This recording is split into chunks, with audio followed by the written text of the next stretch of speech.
Hey guys, Vanessa here with The Soul Restored, where I help bring sanity back to every aspect of your life.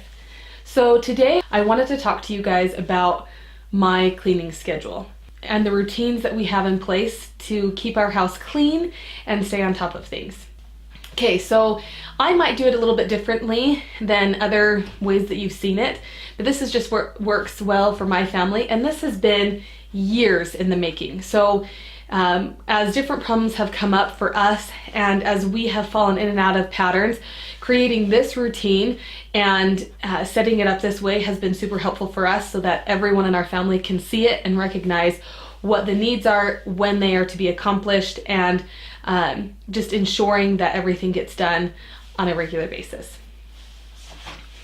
So I have my calendar. As you can tell, this is just a simple whiteboard. I got this at the dollar bins at Target. So for $3, I'm able to change and rearrange anything should I need to do that. If we feel like a chore isn't getting done on a certain day, it's simple just to change out the days. And I just have the chalkboard markers, and it's really, really easy. So first, I want you to take a look at this key right here. My daily chores I have in red and blue. These are the things that I do to stay on top of the messes, to make sure that my home is being consistently taken care of and we're not letting it get out of control. Then the green is weekly, purple bi-weekly, pink monthly, orange quarterly, and yellow yearly.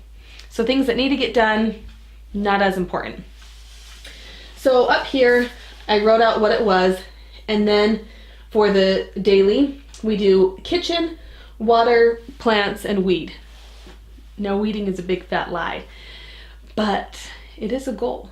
And one day, I will actually weed every day or talk my children into doing it. Whatever. But that is something that would be good to do. And then general pickup. I like to call it a 5-minute fix. Before we go to bed, spend 5 minutes in every single room, take out anything that does not belong in that room, put it in a laundry basket, and as you walk from room to room with that laundry basket, you dispense the things in that basket that go into the rooms that you're walking into. Very, very easy. So you're not doing an overhaul in each of the rooms, you're just taking out items that do not belong so that the clutter does not build up. Takes 5 minutes in each room, and even in that 5 minutes, lots of times if I don't have a lot of clutter from other things that are in there that do not belong, I can spend part of that 5 minutes picking up in that room, just tidying things and putting things away that belong in that room. So do a 5-minute fix in every single room before you go to bed or throughout the day. Now, of course, the kitchen is table, counters, dishes, and floor. My floor gets pretty hairy, and so Darren will have pity on me and sweep that if I haven't taken care of it, which is really awesome.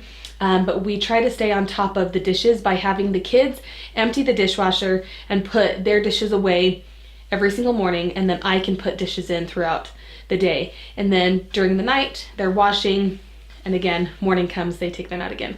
So we have a system that way so that I'm not feeling overwhelmed with having to do all of the dishes, and the girls have a consistent chore. They know exactly what dishes they need to take out and put away. And it's just a family responsibility they have. They don't earn money from it. It's just something that they need to do to contribute to our household. Weekly chores.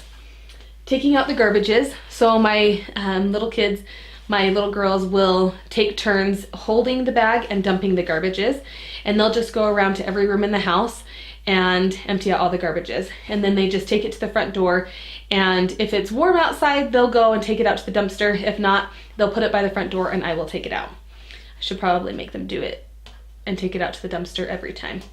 Okay, another thing that we do weekly is wiping down the sink and the toilet.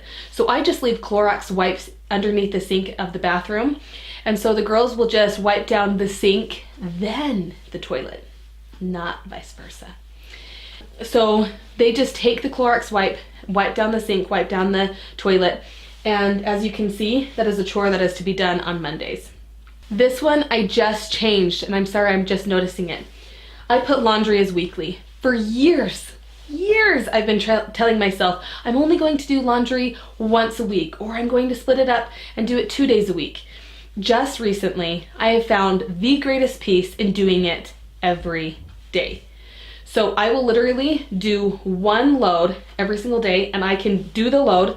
So I wash it, dry it, or hang dry it, and put it away every single day. Where my constant struggle with doing it once a week was that I would do all the laundry and then it would hang out on my couch until it was pretty much time to clean it again. Or the kids, threw it all over the place, or it never got put away in drawers or closets, whatever. So I actually just changed this, but with my simple markers, it's that easy to wash it away. So I will just switch this laundry. Instead of weekly, we just decided last week that we were going to do it daily, and it's been working so well. So the benefit of doing it daily is I'm only doing one load a day, but I'm washing, drying, and putting it away. So there's way less clutter around my house. It's not sitting on my couch till the next week, and my kids are getting their clothes back in their drawers every week. I'm getting my clean clothes back in my closet. So really, it's an awesome system, and I highly suggest it. First thing in the morning, take a load down, wash it, switch it before your kids go to school.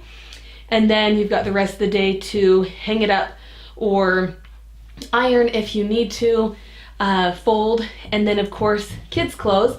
What I like to do is divide the kids' clothes, or have them divide it while they're watching a show. And we put it in 2 different baskets. Then the kids, while they're watching a show, that's one of the incentives. If they want to watch TV, they need to either be folding laundry, whether it's their own laundry or towels, rags, things like that.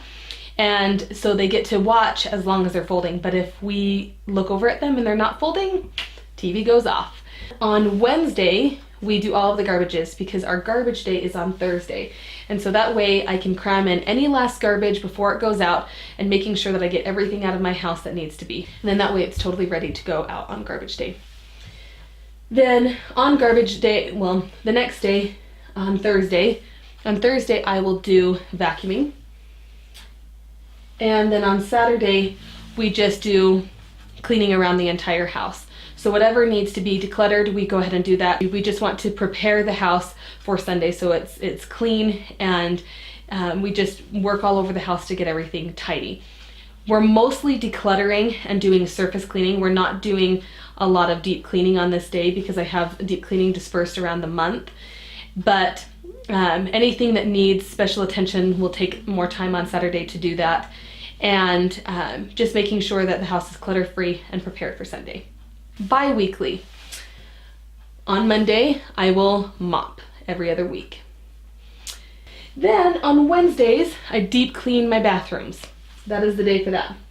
Friday, I will dust. And a lot of times I just have the kids do that, and I can give them rags or little Swiffer brand duster things, and they just go to town on that. And it's really great. Things that are higher up or things that are fragile, I will take care of.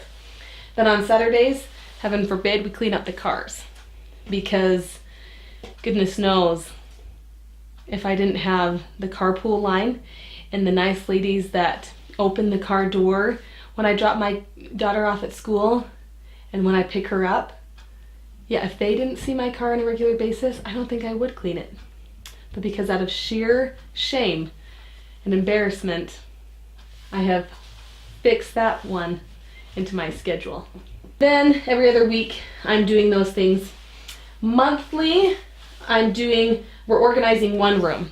So we're going through, reorganizing it, decluttering it, getting rid of things in that one room. And so we'll just go throughout the house. It could be the girls' room, offices, family room. We get rid of movies, magazines, anything like that. Just getting rid of things that we're not using, don't need, or that are just taking up space. Also on Saturday, washing blinds and windows. And windows are something the kids can easily do. They can do all the insides.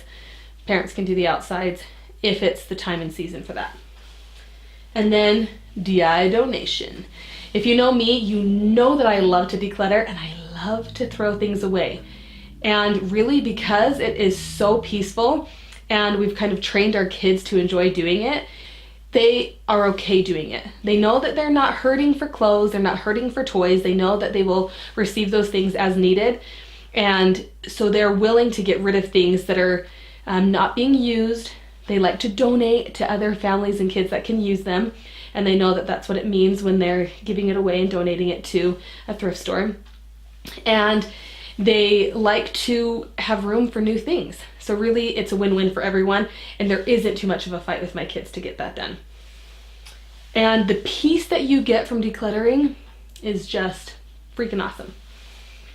Let's see here. Okay, then yearly. We'll do the filing cabinet and overhaul and declutter just throughout the entire house. And basically we'll just break that up like over a month, and I will just spend the entire month or 2 months doing that. Generally, we always do that in January and February. Those are the 2 months that are just cold and drab. There's not a lot going on, and so those are the months that we will do like home improvement projects, decorating projects, decluttering, and anything that's going to help us to get organized and improve our living in one way or another. Those are the months that we like to do it. There's nothing else that we really can spend our time doing that we enjoy, and that sets up our entire year for living the way that we want to live and being organized. A chore that mostly Darren does is the shed and garage. So he'll tackle those things. I will help him as he needs help, and then we'll delegate things to the kids. But just to make sure that we have the yard winterized when it needs to be, things like the shovels and trowels and gloves and things ready for spring, making sure that there's not nests for spiders and mice out in the shed or in the garage, and it's clean that way, that we know where everything is. And again, we're not storing things that we don't need or use. So there are probably some things that you did not see on the calendar. So ways that I get those other things done that can be done more frequently or maybe don't need to be, I have chore sticks. So I just have simple jar, but really I just took these tongue depressor size popsicle sticks from the dollar store and wrote different chores. Take out garbages, clean the light switch plates, steam bathroom floor, restock toilet paper, water plants and pull weeds, food prep, wash walls, doorknobs, fold laundry, organize Tupperware, shake rugs, sweep floors, baseboards, and wipe down tables and counters. Now, these specific things I will have the kids do on Saturdays when they want to earn something. They can earn money or prizes from doing these chores. And then also, if they leave toys or clothing or blankets or whatever it is around the house and they don't put them away without being prompted, if I have to ask a number of times or if I have to ask at all, I will take those items, put them in timeout, and the way that the kids earn them back is by taking a chore stick and doing a chore. So not only does that teach them to be responsible for their things and to take better care of them, but it also helps me to be happy, feeling like they were able to efficiently and effectively learn that lesson and help me out in the process so that I'm not so overwhelmed. We want to facilitate and really foster an idea of work gets you where you want, and really foster a good work ethic. And so by having these chore sticks, they really help in a lot of ways because they help the kids contribute to the family as well as work towards the things that are important to them, the things that they want. Because nothing is free in my house. The last thing that we do is we have sectioned off our house into 6 zones. Darren and I both have 2 zones, and the kids each have 1 zone. And so we are responsible for taking care of those zones every single day. Sometimes it takes 5 minutes, sometimes it takes 15 minutes just to pick up in those areas and get them back to just a clean slate so that we can go to bed at night and know that those areas are picked up. But by us dividing and conquering those zones, we're staying on top of those things. They're not getting out of control and unmanageable. We're just doing a little bit on them each day to make sure that they're taken care of. The only way that you can keep a clean house is by creating a plan of what needs to be done, your problems, creating a routine to make sure that those things get done, and consistency. When your house is clear of clutter, your mind is clear of clutter. I hope this was super helpful. These are things that we have done that have been years in the making to find a system that works for us and that's effective to keep our house clean. And when we are consistent with our routine and change our routine to fit any new issues that come up, we have a very nice home that stays clean and we all enjoy living in it. I hope you enjoyed this video. Thank you so much for watching. If you enjoyed it, give it a thumbs up and don't forget to subscribe. Good luck.